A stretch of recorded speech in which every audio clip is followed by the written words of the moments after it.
daw ako ng Leyte na hindi makalipad ng mataas. Tangina mo, lahat naman ng manok kahit sa lugar di lumilipad ng mataas.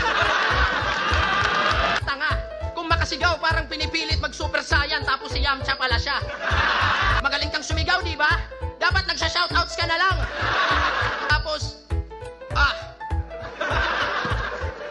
kaboses mo sa... Tapos may galit to sa mga naging rapper ng quarantine. Halata kang inggit. May panibugho kang nararamdaman sa nabuo ng COVID kasi hindi ka naging sick. Ano ba problema mo sa kanila, ha? Ba't di mo sila like? Siguro galit ka kasi di ka makapag 24 bars challenge nun kasi wala kang pambili ng mic. 0 MP? Ba't di na lang 0 IQ?